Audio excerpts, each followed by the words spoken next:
홍씨의 사연 라디오입니다. 오늘의 이야기 지금 시작하겠습니다. 어디서부터 이야기를 시작해야 할지 모르겠네요. 남편과 처음 연애를 시작했을 때 세상 참 좁다는 말이 괜히 있는 게 아니라는 걸 새삼 느꼈어요. 남편 핸드폰 사진첩을 보다가 낯이 익은 사람이 한 명 보이더라고요. 그때 남자친구였던 남편이 우리 누나랑 아는 사이냐고 물어봤을 때 엄청 크게 놀랐습니다. 제 신우가 다른 사람도 아니고 제가 다니던 전 직장에서 저한테 일을 가르쳐준 사수였거든요. 제가 첫 직장에 입사했을 때 저보다 2년 입사 선배였던 신우가 제 사수가 되어 저한테 실무를 가르쳐줬었거든요.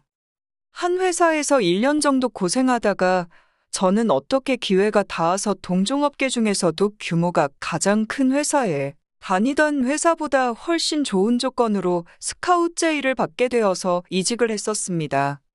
사수였던 신우도 그때는 저한테 좋은 기회가 찾아온 거라고, 거기 가서도 내 밑에서 했던 것처럼만 하면 잘 풀릴 거라면서 응원해줬고, 이직하고도 자주 연락하면서 지내자고 했었어요. 남편과 처음 만난 연애 초기에도 저한테 여전히 신우의 연락처가 있긴 했지만 그때는 신우와는 연락이 끊긴 지 오래였습니다. 아무리 회사에서 사수, 부사수 관계였다고 해도 그저 직장 동료의 관계였지 그 이상도 그 이하도 아니었거든요. 회사에서야 계속 붙어 있었지만 집에 가면 서로 뭐 하는지 모르는 그런 대면대면한 관계였어요. 그렇게 저도 이직 후에 회사에 적응하는데 정신이 없고 일도 훨씬 바빠지고 신우는 신우대로 바빴을 테니까 가끔 가다 한 번씩 잘 지내냐 주고받던 안부 연락도 자연스럽게 끊어지게 되었었거든요. 그런데 이렇게 남자친구의 누나로 다시 만나게 되었으니 새삼 세상이 참 좁다는 말이 와닿더라고요.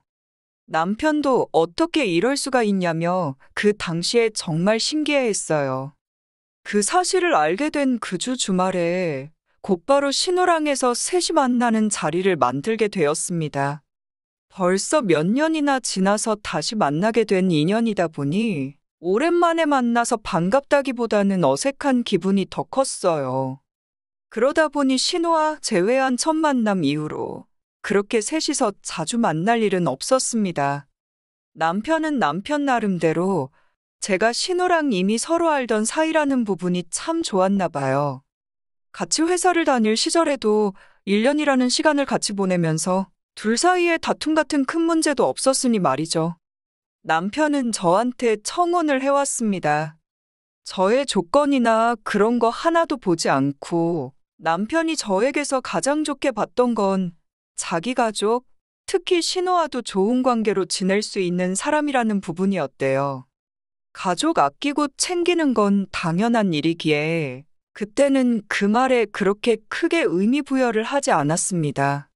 결혼 준비하면서 시부모님 처음 만나 뵙게 되었을 때 기분이 그렇게 좋지만은 않았었어요. 시부모님 댁에 직접 인사를 드리러 갔으니 신우도 그 자리에 있었어요. 그런데 시어머니도 제가 신우와 직장 선후배 사이였다는 걸 미리 알고 계셨어서 그런지 시어머니가 저를 아직도 신우 부하 직원 정도로 생각하시는 것 같더라고요. 신우가 저한테 일을 잘 가르쳐준 덕분에 지금 다니는 회사에서 편하게 일을 하고 있는 것처럼 말하시는 거예요. 실무에 대해서는 신우가 저에게 인수인계를 해준 부분은 맞지만 어쨌든 저는 첫 직장 들어가기 전부터 이쪽 업계에 대해 관련 자격증 취득부터 해서 이직을 위해 준비해온 것들이 한두 가지가 아니었고 신우한테 일 배우면서도 부단히 노력했기 때문에 이직은 순전히 저희 노력의 결실이나 마찬가지였거든요. 그런데 그걸 다 신우 덕분이라고 싸잡아서 이야기하니 기분이 썩 좋지만은 않았습니다. 하지만 또 그 자리에서 그게 아니라고 다 제가 잘나서 그렇게 된 거라는 식으로 말하기에는 겸손하지 못하다, 개구리 올챙이적 생각 못한다, 이런 이야기가 나올 게 뻔했고 그냥 좋은 게 좋은 거라고 신우 기도 살려주는 거 아니겠냐 생각해서 대충 맞장구를 쳐줬습니다. 그런데 또 신우 부하 직원이었다고 하니까 제 급여도 지금 신우가 받는 정도 받겠거니 생각하고 별것 아닌 것처럼 생각하더라고요. 여자가 벌면 얼마나 버냐면서 결혼하고 나면 우리 아들이 회사 나가서 일하는데 신경 쓸 일 없게 일 그만두고 살림이나 하라는 식으로 우리 아들 아침밥은 꼭 챙겨 먹이라는 둥 쓸데없는 소리를 하시더라고요. 다행히 남편이 얼굴이 새빨개져서는 시어머니한테 그게 아니라고 하면서 제 연봉이 얼마인지 공개를 해줬습니다. 제가 자기보다 돈 훨씬 더 잘 번다고요.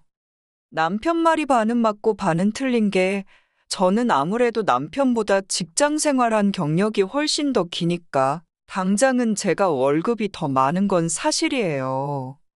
하지만 앞으로 남편도 승진하고 그러면 재벌이 따라잡는 건 시간 문제일 테고 나중 가서는 비슷해지거나 더 높아질 수도 있는 부분이었으니까요. 아무튼 재벌이가 더 좋다는 사실을 알고서는 시어머니도 조금 민망하셨는지 우리 딸하고 똑같은 일 한다길래 비슷하게 버는가 했더니 그게 아니로구나 하면서 웃어 넘기시는데 오히려 그 말이 신우를 더 민망하게 만들었던 것 같습니다. 그 이후로는 시어머니도 집에서 살림이나 해라 그런 말 쏙 들어갔고요. 결혼을 준비함에 있어서는 그렇게 어려운 일은 없었습니다. 남편은 모아놓은 돈에 시댁 지원금에서 돈 얼마를 해오기로 했고 저도 친정에서 시댁에서 그만큼 해준다는데 우리도 똑같이 해야 하지 않겠느냐 하시면서 같은 금액을 지원해 주셨어요. 그래서 어쩌다 보니 반반 결혼을 하게 되었는데 제가 모아놓은 돈이 남편이 모아놓은 돈보다 많았다 보니 그 돈은 고스란히 남게 되었습니다. 피차 둘 다 직장인이기 때문에 누구 하나가 돈 관리하기보다는 생활비 똑같이 내고 나머지는 각자 알아서 관리하자는 이야기가 나와서 결혼비용 내고 남은 그 돈은 제가 관리하게 되었네요. 진짜 문제는 결혼 후부터 시작되었습니다. 결혼 전에 실언에다가 그냥 지나쳐가듯 나온 거라 생각했던 시어머니의 말이 사실은 진심이었던 거예요. 신혼 때부터 그러신 건 아닌데 언젠가부터 저한테 네가 아무리 돈을 잘 벌고 그래도 결국 애 태어나고 하면 우리 아들이 먹여 살린다. 아들 말 들어보니 음식 하나 제대로 할 줄 아는 것도 없는 것 같은데 지금부터 회사로 출근하지 말고 시부모님 집으로 출근해서 살림하는 것부터 배워라 하시더군요. 돈 그만큼 벌었으면 충분히 번 거 아니냐? 며느리 된 도리로 시부모한테 손주를 안겨줘야 당신들 노후에 손주 돌보며 커가는 모습 보는 재미도 있지 않겠느냐 하면서요. 저는 아이가 태어나게 되더라도 일 그만둘 생각 없고 살림만 아는 전업주부가 되고 싶은 마음도 없거든요. 살림이야, 저 돈 잘 벌고 남편 돈 잘 버는데 필요할 때마다 사람 써서 하면 되는 거 아니겠냐 했어요. 아이는 때 되면 가질 생각이고 손주 크는 재미로 사시겠다는 말에 아이 태어나면 봐주실 생각이 있으시냐 물으니 그 말에는 대답도 못 하시더라고요. 비슷한 대화 주거니 받거니 하다가 결국 시어머니랑 한바탕 했네요. 사사건건 말대꾸 하면서 대들은 거 저도 잘한 거 하나 없는 거 알지만 그렇다고 제 인생과 미래를 이렇게 해라 저렇게 해라 시모 입맛에 맞출 수도 없었으니 아무리 제가 며느리라지만 어쩔 수 없는 상황이었습니다. 남편이 중간 역할을 어느 정도 해주긴 했지만 아무래도 시어머니와 저 두 사람 사이의 문제다 보니 어느 한쪽 편을 제대로 들지 못해 잘 해결되지는 못했어요. 그래서 시댁과는 거리를 두고 지내게 되었습니다.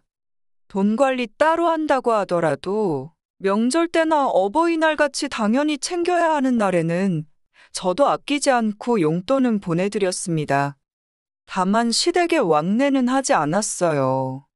좋은 일 하고 싫은 소리 듣고 싶지도 않았고 남편도 중간에서 난감해 보이니 남편만 시댁으로 가고 저는 친정으로 가고 그런 식으로 하고 있었습니다.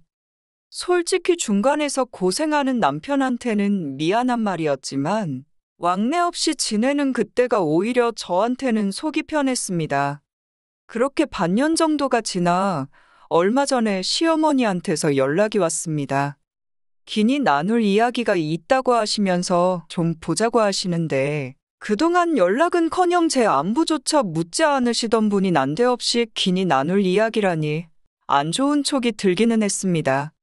그래서 남편한테 혹시 시어머니가 또 일 그만두고 아이 가져라, 뭐 그런 식의 이야기를 꺼내시려고 부르시는 거라면 그 자리에는 나가지 않겠다고 이야기했는데 남편은 그런 거 아니라고 한번 가보자고 하더라고요.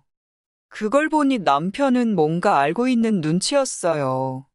그런데 아무리 물어봐도 어머니가 직접 말씀하신다는데 내가 미리 알려줄 수는 없지 않느냐 하면서 저한테 미리 알려주지 않더라고요.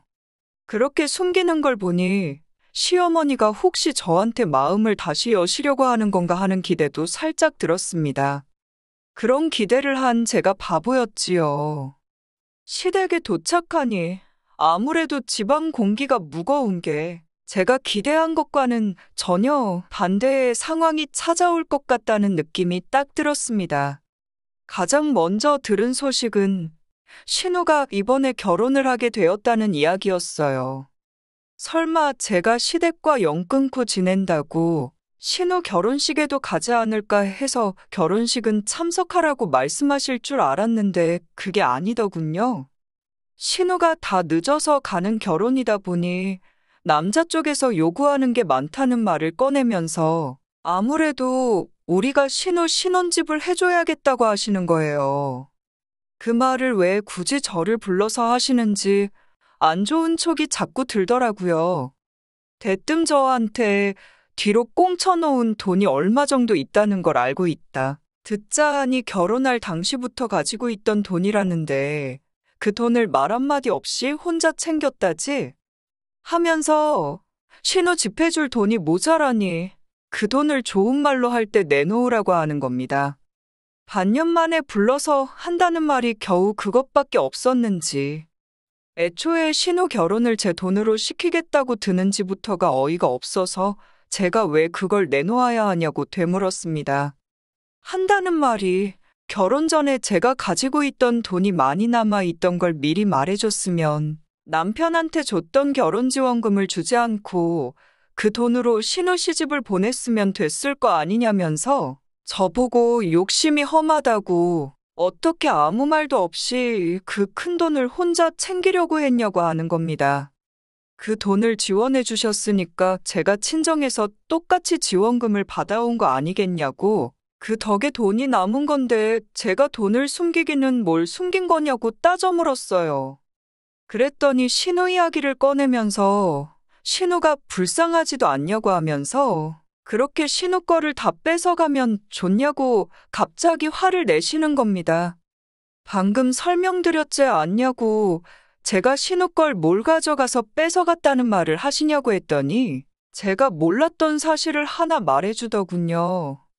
제가 첫 직장에서 이직을 할 때 신우도 제가 지금 몸담고 있는 회사로 이직을 준비하고 있었다고 합니다. 시모가 하는 말은 제가 그 회사에 들어가게 된 것이 신우가 갔어야 할 자리를 제가 가져간 거 아니냐고, 돈 잘 버는 직장도 뺏어가고 결혼지원금도 제가 당신들을 속이고 뺏어간 거라 우기는 거였어요. 신우가 능력이 모자라서 이직을 못한 게 왜 제 탓이냐고. 그리고 저는 이직을 한 게 아니라 회사에서 직접 헤드헌팅이 들어와서 옮겨간 거 모르시냐고. 저도 조금 심한 말로 맞대응을 했어요. 그랬더니 시모는 신우가 저한테 일을 다 잘 가르쳐주고 그 회사에 들어갈 수 있게 밑바탕을 만들어줬다는 거예요. 마음씨 착한 신우가 저한테 양보를 해줬기 때문에 제가 그 회사에 들어간 거고, 그 착한 신우 아니었으면 지금 제가 가지고 있는 그 돈이 제 손아귀에 존재나 했겠냐는 말도 안 되는 어깃장을 부리더군요. 그때는 남편도 모르던 시절이고 회사 동료라는 관계 외에는 아예 남남이나 다름없었던 신우인데 그 자리를 신우가 저를 위해 양보했다고 우기고 있으니 어이가 없더군요. 저희 회사에서 그 긴 기간 동안 경력직 채용이 없던 것도 아닌데 그동안 신우는 이직 시도도 안 해보고 뭐 한 거냐 따져 묻고 싶었습니다. 심지어 얼마 전까지는 돈이 다 뭐냐고 하면서 일 그만두고 살림 배워 애나 키우라고 하던 사람이 큰돈 필요할 일 생기니까 억지를 부리면서 제 돈을 어떻게든 가져가려고 하니 제가 설령 진짜 신우 덕분에 이직을 했다 하더라도 그 돈을 주고 싶은 마음이나 생기겠나요? 그 돈은 절대로 드릴 생각 없다고 딱 선을 그었습니다. 그러니 이제는 돈똥거리면서 그렇게 돈이 좋으면 돈이랑 결혼하지. 우리 딸 인생 망쳐놓고 두 남매 이간질을 하려고 하느냐고 하는 겁니다. 좋은 며느리감 들어온다고 해서 기대했더니 우리 아들 밥도 제대로 못 얻어먹고 다니는 거 보면 당신 속이 속이 아니라고 하면서 울부짖으시더군요. 시모가 그러고 있으니 남편도 그 상황에서는 중간 역할이 아니라 시모 편을 들더군요. 아니, 애초에 제가 가지고 있는 돈에 대해서 시모가 알고 있는 걸 보면 시모 편을 들은 게 아니라 애초부터 남편은 제 편이었던 적이 한 번도 없던 걸 수도 있겠네요. 제가 돈 얼마 보내줬던 게 노력이라고 할 수는 없지만 결국 시가족은 시가족이고 남보다 조금 더 가까운 남이라는 사실은 변함이 없더라고요. 남편도 중요한 순간에는 자기 가족 챙기는 남이나 다름없는 사람이었고요. 그래서 결혼할 때 주신 거 다 돌려드리겠다고 했습니다. 당신 아들도 필요 없으니 도로 가져가라고 했어요. 어차피 결혼할 때 반반 결혼했고 돈도 각자 관리하고 있으니 마침 나누기도 편하지 않냐고 계산할 것도 없으니 반 가져가라고 했어요. 아들 줬던 돈으로 신우부터 결혼시키고 아들한테는 끼니 때마다 삼시세끼 다 챙겨주는 새며느리 찾아서 이어주던가 그게 안 될 것 같으면 어머님이 직접 챙겨주시면 되겠다고 하고 말았습니다. 자리에서 일어나면서 저는 어머님이 원하는 대로 일하고 결혼할 테니까 아무쪼록 돈 관련된 거 빨리 정리해서 쓸데없는 데다가 시간 끌게 만들지 말아달라고 부탁하고 자리에서 일어났습니다. 그리고 그 길로 짐 싸서 친정으로 갔어요. 친정 부모님도 처음엔 많이 놀라시기는 했지만 그런 날강도 같은 집구석이 다 있냐고 하면서 남보다도 못한 시가족 받들어 모시면서 돈 뜯기며 살 필요 없다고 그냥 이혼하라고 하시더군요. 그렇게 결혼 2년 만에 저는 이혼하게 되었네요. 친정에서 지낸 지도 며칠 지났는데 시댁에서는 아무런 연락이 없더라고요. 빨리 돈 준비해서 쓸데없는데 시간 끌지 말자고 시모한테 연락을 했는데 시모가 우물쭈물하면서 저한테 사과를 하더라고요. 아무래도 나이 차서 오래 혼자였던 신우가 엮인 일이다 보니 자기가 옳은 판단을 하지 못한 것 같다고 미안하다고요. 그런데 그게 제 귀에는 며느리 얻어서 아들 뒷바라지 시키고 손주 재롱 떠는 거 보면서 편안한 노후를 보내려고 했는데 졸지에 아들은 이혼당하고 늦게 시집가는 신우 눈에 안 찬다고 사돈들 집구석에 아들 이혼시켜서 받은 돈까지 다 가져다 바치게 생겼으니 엄청 손해보는 기분이었나 봅니다. 거기에 졸지에다 늦어서 손주는커녕 반품받은 아들 삼시세끼 밥 차려주면서 다시 뒷바라지 해줄 생각을 하니 못 해먹겠다. 그러니까 돌아와달라. 그런 소리로밖에 들리지가 않았어요. 뭘 그러시냐고. 이것 다 어머님이 원하는 대로 된 거 아니냐고. 저는 제 마음 돌릴 생각 없으니까 빨리빨리 해달라고 그랬어요. 저도 제 삶이 있기 때문에 늦어진다고 느껴지면 저도 돈 아깝고 시간 아까워서 그러고 싶지는 않은데 변호사 알아보고 해야 한다고요. 위자료까지 뜯기기는 싫은지 그 뒤로부터 시모로부터는 아무 연락도 없더라고요. 그 와중에 저 몰래 시모랑 신우 책임져 주려던 남편은 제 마음 돌려보려 연락 한 통 없더라고요. 그렇게 돌려받을 거 돌려받고 2년 만에 결혼 생활 다 쫑나게 되었습니다.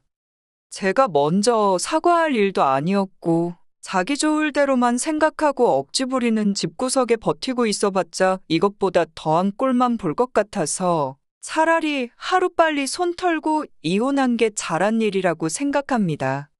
이혼의 후회는 하나도 없어요. 신우도 그동안 저한테 친한 척 하면서 얼마나 속이 쓰렸겠어요. 괜히 저 보면서 열등감 느낄 필요도 없고 모두에게 잘 된 거 아닌가 합니다. 남들이 다 하기 때문에 해야 하는 결혼이라면 차라리 안 하는 게 나은 것 같네요. 제가 하고 싶은 일 하면서 남 눈치 안 보고 지내는 게 최고가 아닌가 싶어요. 오늘의 이야기는 여기까지입니다. 이렇게 찾아주셔서 정말 감사합니다. 다음에도 더 좋고 더 통쾌한 사연으로 찾아뵙겠습니다.